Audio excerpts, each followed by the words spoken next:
네, 이건 본문의 말씀을 중심으로 해서 의인의 장막에는 이라는 제목으로 함께 주신 말씀을 상고하고자 합니다. 오늘 본문의 저자를 보면 시편의 이 저자는 힘든 일이 있었던 것 같습니다. 단순히 일 때문에 힘든 것이 아니라 원수, 대적과도 같은 사람 때문에 굉장히 힘들었던 것 같습니다. 어떤 악연이 있었는지는 우리가 모르겠지만 그저 말로 저주하고 비판하는 이런 정도가 아니라 실제적인 방법들까지 동원을 해서 괴롭히고 힘들게 만들었던 것 같습니다. 생명의 위협까지도 느꼈던 것이 아닌가 싶을 정도입니다. 여러분들에게도 이런 원수와도 같은 사람이 혹 있을지 모르겠습니다. 그런데 대적과 원수와도 같은 사람만 생각하지 말아야 합니다. 우리 모두에게는 영적인 대적, 영적인 원수가 있기 때문입니다.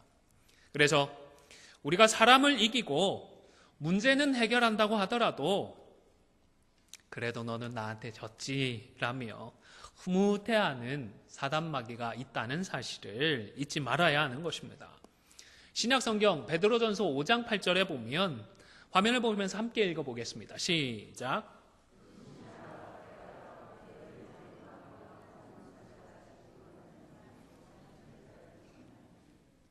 여기서 깨어라는 이 말은 말 그대로 잠에서 깨라는 말입니다. 비몽사몽간에는 우리가 제대로 확인하기가 어렵습니다. 무슨 말을 하는지, 무슨 일이 일어나는지 제대로 판단하고 예측하고 행동하기가 어려운 것입니다.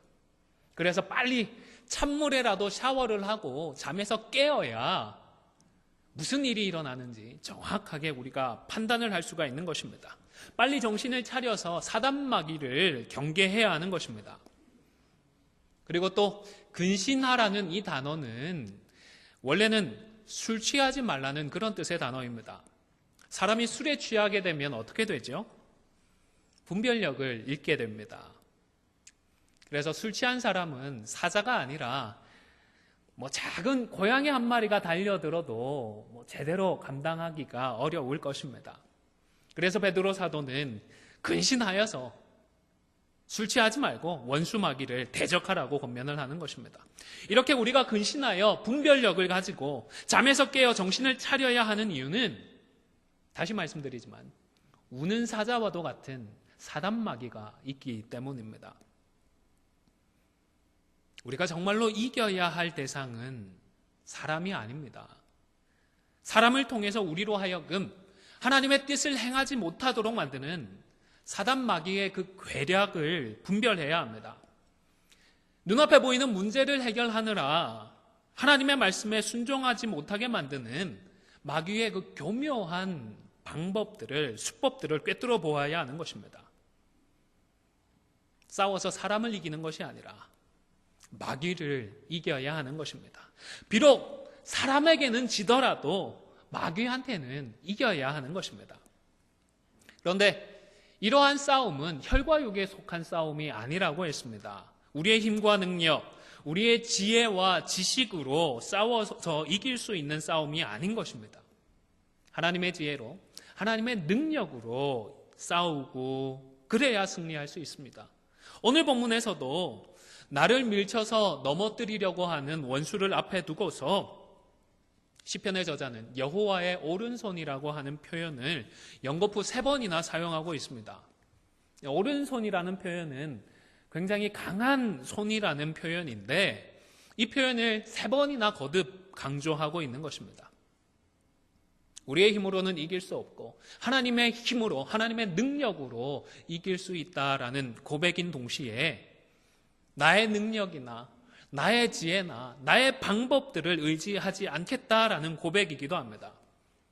인간적인 계산으로 승패를 가늠하고 또 낙관하거나 비관하지도 않고 하나님께서 해주시기를 기대하는 것입니다. 물론 우선적으로는 우리를 대적하는 사람과 싸울 때에도 하나님의 그 역사를, 하나님의 능력을 의지한다라는 고백이기도 합니다. 물론 이러한 고백은 우선적으로는 사람과 싸울 때에도 다시 말씀드리지만 하나님의 손을 의지한다는 고백입니다. 그러나 혈과 육에 속하지 않은 싸움에서 승리하기 위해서는 정말로 하나님의 오른손을 의지해야 하는 것입니다. 비록 눈에 보이지 않는 영적인 싸움이지만 우리도 여유가 있을 때에는 하나님께서 해결해 주셔야 해. 우리가 하나님의 방법으로 하나님의 뜻대로 해야 한다. 정상적으로 생각을 합니다. 그러나 급한 순간들, 절박한 순간이 되면 우리의 자아가 살아서 꿈틀거립니다. 내 계산들, 나의 방법들을 앞세우게 됩니다. 물론 그런 방법들로 잘 되는 경우들도 종종 있습니다. 그러나 잊지 말아야 할 것은 잘 된다고 해서 진짜로 잘 되는 것은 아니다라는 사실입니다. 다윗 왕을 생각해 보시기를 바랍니다. 정욕의 눈이 어두워서 밧세바를 범했습니다. 이 일이 알려지게 되면 그동안 자신이 쌓아왔던 것에 큰 타격이 될 것이고 큰 위협이 될 것임을 알았습니다. 그래서 인간적인 방법들을 찾아내었습니다. 우리아를 전장터에서 불러내어서 아내와 지낼 수 있도록 했던 것입니다.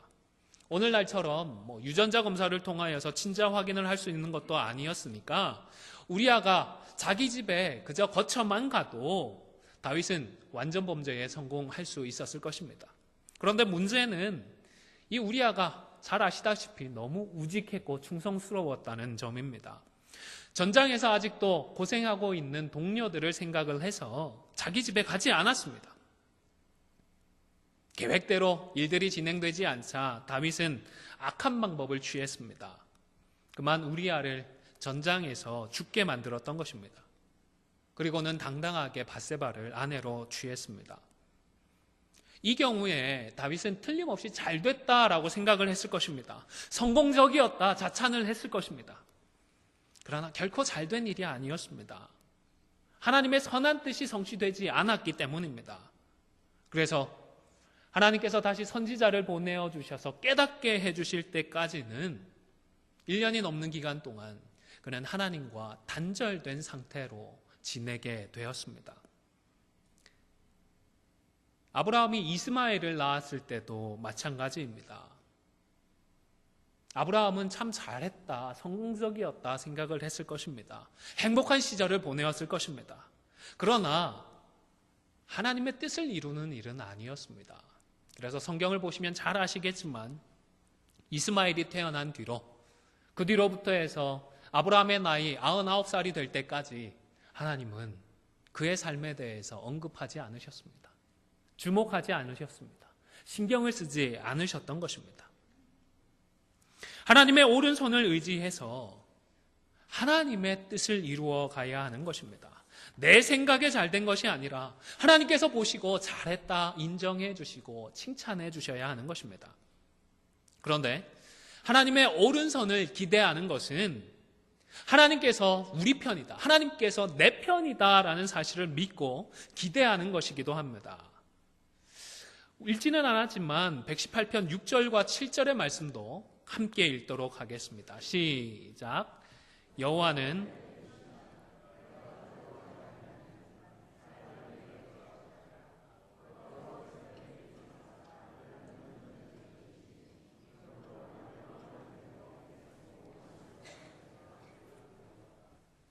여러분, 누가 우리 편이라고요? 하나님이 우리 편입니다. 저는 이 구절이 얼마나 감사하고 얼마나 신이 나는지 모릅니다. 여호와께서 내 편이 되어주시고 여호와께서 우리 편이 되어주신답니다. 우리의 삶을 돌아보면 정말로 그러했구나라는 그런 고백의 순간들이 다들 있으셨을 줄 압니다. 이민 생활을 하며 고민의 순간들, 고비의 순간들이 다들 있으셨잖아요. 그런데 어떻게 이겨내셨죠? 그때는 정신이 없어서 아둥바둥 거렸는데 지나고 나니까 다 어떻죠? 하나님께서 해주셨구나, 하나님께서 지켜주셨구나, 그렇게 고백하게 되지 않습니까? 저는 없었지만 우리 안디옥 교회 건축 과정 얘기를 들어봐도요, 이건 정말 하나님께서 우리 편이셨다, 하나님께서 해주셨다, 그렇게 밖에는 고백할 수 없는 순간들이 있었던 것 같습니다. 왜 하필 그 중요한 날에, 왜 하필 그 공무원이 왜 하필 그런 실수를 해서 아무런 문제 없이 건축을 이어갈 수 있었을까요? 하나님께서 우리 편이시면 능치 못할 일이 없는 것입니다. 고린도후서 4장 8절의 말씀은 참 유명하죠. 잘 아시죠? 이 말씀도 함께 읽겠습니다. 시작.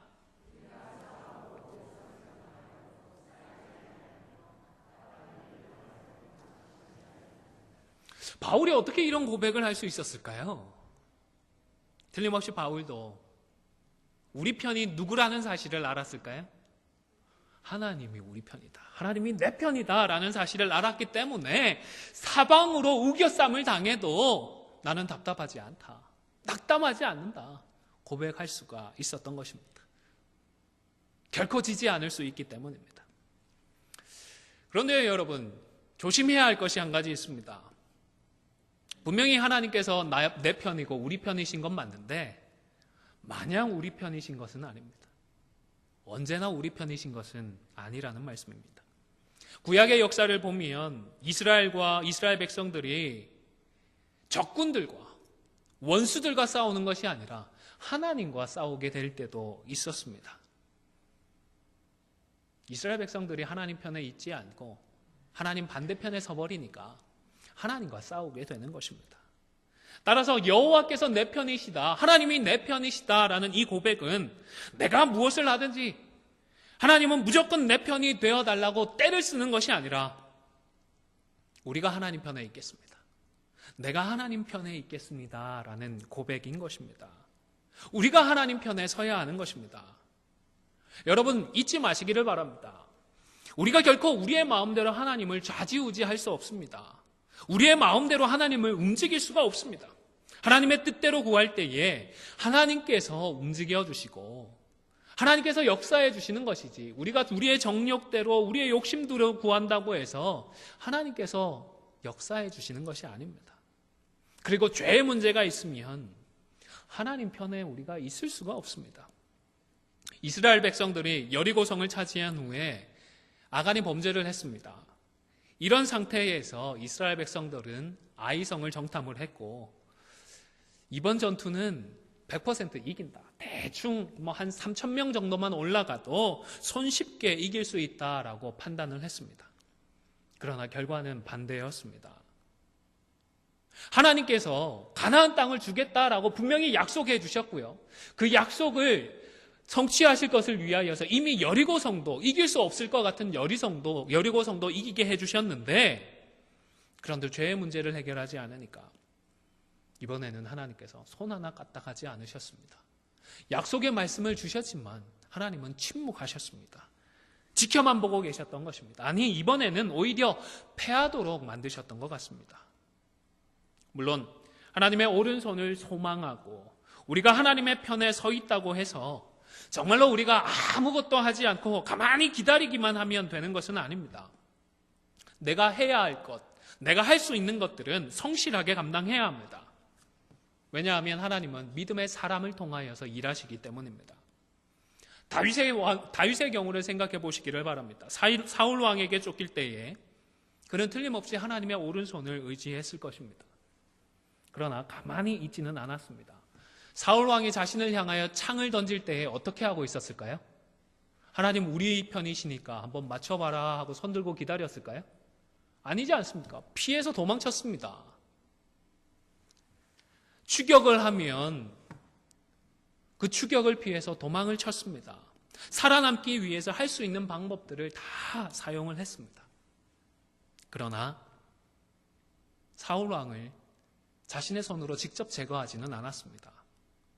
정말로 이것은 하나님께서 주신 절호의 기회다 싶은 순간들도 있었지만 기름 부음을 받은 왕을 우리가 직접 제거하는 것은 하나님의 뜻이 아니라고 믿었고, 그래서 이 문제에 대해서만큼은 하나님께서 해주실 때까지 기다리고자 했던 것입니다.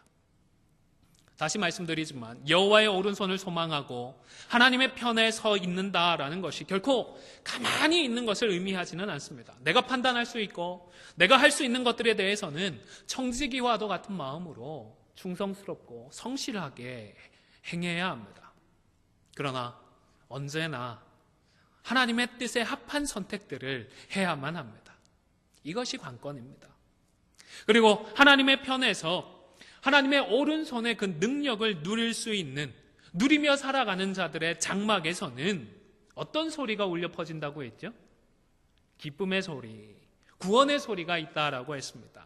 또 24절에서는 여호와께서 정하신 날에는 즐거워하고 기뻐할 것이라고 고백을 합니다. 바로 이것이 하나님의 오른손을 기대하며 우리가 하나님의 편에 서 있을 때에 우리가 누릴 수 있는 축복인 것입니다.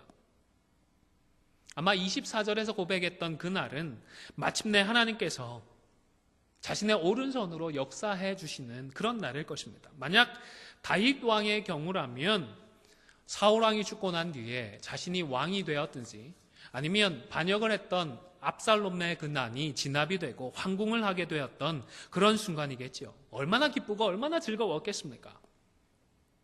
자, 그렇다면 저와 여러분에게는 이 하나님의 날이 언제일까요? 그런 날을 경험하셨죠? 우리에게는 예수님을 만났던 그 중생의 순간이 아닐까 생각을 합니다. 예수님을 만나서 구원의 여정을 시작했던 그 순간이야말로 우리에게 가장 복된 순간, 가장 기쁜 순간이었던 것입니다. 그렇다면 우리는 이미 이 세상의 그 어떤 것으로도 그 누구와도 바꿀 수 없는 놀라운 축복과 은혜를, 그 여호와의 날을 이미 경험을 했던 사람들입니다. 물론 그럼에도 불구하고 여전히 인생의 문제들로 골치 아파하고 씨름을 해야 합니다. 괴로운 것도 사실입니다. 그러나 가장 중요한 고민만큼은, 꼭 해결해야 하는 궁극적인 문제만큼은 해결을 받았다는 사실을 잊지 말아야 하는 것입니다. 이 최고의 은혜를 잊지 말고 기뻐하고 즐거워할 수 있기를 바랍니다. 그래서 우리가 안디옥의 장막에 모이게 되면 이 날을 함께 기뻐하고 즐거워하며 구원의 기쁜 소리가 우리 가운데에 흘러 넘치고 차고 넘칠 수 있기를 간절히 축원합니다. 그런데 비록 의인의 장막이라고 고백을 하기는 했지만 이때의 의인이라고 하는 것이 절대적으로 의로운 사람들이 아닙니다. 유동적인 의인이고 가변적인 의인입니다. 구약시대에도 그렇고 지금도 그러하지만 하나님께서 우리를 의인으로 인정해 주신다 뿐이지 어제보다도 오늘이 못할 수가 있고 오늘보다도 내일 더 못할 수도 있는 것이 우리 인생들입니다. 선줄로 알고 깨어서 기도하지 않으면 언제고 다시금 악한 자리로 돌아갈 수 있고 실패하고 실족하고 넘어질 수 있는 자들이 우리들인 것입니다. 우리의 생각을 기도하며 지키지 않으면 구원의 기쁨의 소리들이 흘러나는 대신에 엉뚱한 소리들이 커지게 됩니다. 주님을 닮아가는 일들을 게을리하게 되면 엄한 소리들을 하며 시끄러워지고 우리를 위해 죽으시고 부활하신 주님의 가슴을 아프게 만들기도 하는 것입니다. 불평하고 원망하는 소리들이 들리기도 합니다. 출애굽을 경험했던, 그 놀라운 구원을 경험했던 이스라엘 백성들도 그러했습니다. 출애굽기서를 읽어보면 기회가 될 때마다 그들은 하나님을 불평하고 모세에게 원망을 했습니다. 애굽의 그 종되었던 상황에서 자유를 얻었고 매일같이 하나님께서 주시는 양식을 먹고 물을 마시며 살고 있었지만 꼬투리만 잡으면 불평하고 원망을 했던 것입니다. 이들의 모습이 얼마나 한심하고 답답했든지 바울은 고린도전서 10장 10절에서 다음과 같이 기록을 했습니다. 같이 한번 읽겠습니다. 시작.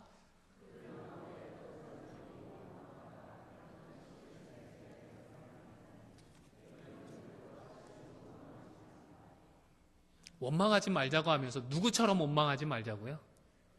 출애굽을 했던 그 이스라엘 백성들처럼은 좀 하지 말자라며 호소를 하고 있는 것입니다. 그리고 바울의 이러한 호소가 바로 저와 여러분을 향한 우리 하나님의 호소인 줄로 저는 믿습니다. 어떤 일을 만나고 어떤 경험을 하든지 누구에게 무슨 소리를 듣든지 간에 하나님이 이미 나를 만나 주셨고 십자가로 나를 구원해 주셨다라는 그 사실을 기억하며 하나님 불평하지 않겠습니다. 원망하지 않겠습니다. 다짐하고 결단하실 수 있는 우리 모두가 되시기를 바랍니다. 또 남을 비판하고 정죄하는 소리가 들리기도 합니다. 여러분, 비판하지 말라는 이 말씀은 누가 했죠? 여러 사람이 했습니다. 여러 사람이 했는데 우리 예수님도 비판하지 말라는 말씀을 하셨습니다. 마태복음 7장 1절입니다. 비판을 받지 아니하려거든 비판하지 말라. 예수님께서도 말씀하셨고요. 바울도 비판하지 말라고 했습니다. 믿음이 연약한 자를 너희가 받되 그의 의견을 비판하지 말라. 그런데 왜 의인의 장막에서 다른 사람을 비판하는 소리들이, 정죄하는 소리들이 그렇게 크게 들리는 것일까요? 또 의인의 장막에서 마땅히 들려야 할 기쁨의 소리, 구원의 소리보다는 자기를 자랑하고 자기를 높이는 소리가 들리기도 합니다. 반대로 자기 자신을 너무 낮추고 너무 비하하는 소리가 들리기도 합니다. 의인의 장막에서는 기도로 마음을 지켜서 이러한 부정적인 소리들이 사라져야 하는 것입니다. 왜냐하면 십자가로 의인이 되는 은혜를 경험한 성도들은 심판하실 하나님을 신뢰하기 때문입니다. 하나님보다 내가 더 앞장서지 않기 때문입니다. 무엇보다 형제 사랑으로 무장을 하기 때문입니다. 물론 우리는 믿지 않는 사람들보다 더 분명하고 제대로 판단을 해야 합니다. 올바르게 평가를 할 수 있어야 합니다. 분명한 기준에 따라서 판단하고 평가를 해야 합니다. 그런데 이 모든 것에 더해서 우리는 사랑으로 평가해야 합니다. 사랑으로 판단해야 합니다. 우리가 집에서 기르는 개나 고양이도 자기를 사랑하는 사람을 알아볼 수 있습니다. 우리가 바보가 아니지 않습니까? 누군가가 나를 판단하거나 평가를 할 때에 이 사람이 사랑해서 하는지, 아니면 자기를 자랑하려고 하는지, 자기를 드러내려고 하는지, 그저 나를 어떻게 좀 해코지 하려고 하는지 우리가 잘 압니다. 여러분, 만약 내 속에 사랑하는 마음이 없다면, 내가 사랑해서 이 말을 하는 것이다 라는 확신이 없다면 함부로 다른 사람을 평가하고 판단하는 말은 피하시기를 바랍니다. 오히려 조용히 기도해 주는 것이 덕이 됩니다. 그리고 내가 아무리 비판을 해도요, 그런 비판이 하나님의 심판에 영향을 주지는 않습니다. 하나님도 그저 시끄러운 쇳소리라며 귀를 막아버리실 것입니다. 외면하실 것입니다. 그러나 사랑에서 비롯된 간구는 하나님의 마음까지도 움직일 수가 있습니다. 이스라엘 백성들이 범죄를 했지만 그들을 사랑하는 마음으로, 또 하나님을 사랑하는 마음으로 모세가 간구했을 때에 하나님은 기꺼이 마음을 돌이켜 주셨습니다. 바라기는 이제부터 우리 안디옥의 장막에서는 부정적인 그런 이야기들 대신에 십자가의 보혈을 의지하는 회개의 소리로 가득 찰 수 있기를 바랍니다. 다른 사람은 인정해 주면서 그들을 위하여서 중보하는 우리가 될 수 있기를 바랍니다. 지체들을 사랑하지 않은 것을 회개하는 기도의 소리가 울려 퍼지면 좋겠습니다. 하나님의 오른손을 신뢰하지 않고 인간적인 방법들을 선택하고자 했던 우리의 모습들을 회개하는 기도의 소리가 흘러나기를 소원합니다. 아울러 대화하고 토론하는 소리들로 가득 찰 수 있기를 바랍니다. 남의 마음이나 감정을 상하게 하고 다른 사람을 비난하고 욕하는 소리가 아니라 하나님의 뜻 가운데에서 함께 그 하나님의 뜻을 찾아서 순종하고자, 그 길을 찾고자 대화하고 토론하는 건강한 소리들이 가득해야 하는 것입니다. 아울러 서로를 위하여서 기도해 줄 수 있는, 하나님께서 우리의 심령 가운데, 가정 가운데, 교회 가운데 역사해 주시기를 간절히 위하여서 기도하는 기도의 소리로 가득 찰 수 있기를 소원합니다. 이러한 모든 노력들의 결과로 의인들의 장막에서 기쁜 소리, 구원의 소리, 이런 소리들이 아름답게 울려 퍼질 수가 있는 것입니다. 사랑하는 성도 여러분, 우리 안디옥의 장막에서 하나님의 오른손을 기대하며 기쁨의 소리, 구원의 소리들이 가득 찰 수 있기를 소망합니다. 아무쪼록 시편 기자의 오늘 이 고백을 기억하며 서로에게는 큰 힘이 되어지고 우리 하나님께는 영광이 되어지는 기쁨의 소리, 구원의 소리들로 가득가득 채워가기로 이 시간 결단하시고 순종하셔서 그 열매들을 맺어가는 우리 모두가 다 되실 수 있기를 주님의 이름으로 간절히 축원을 드립니다.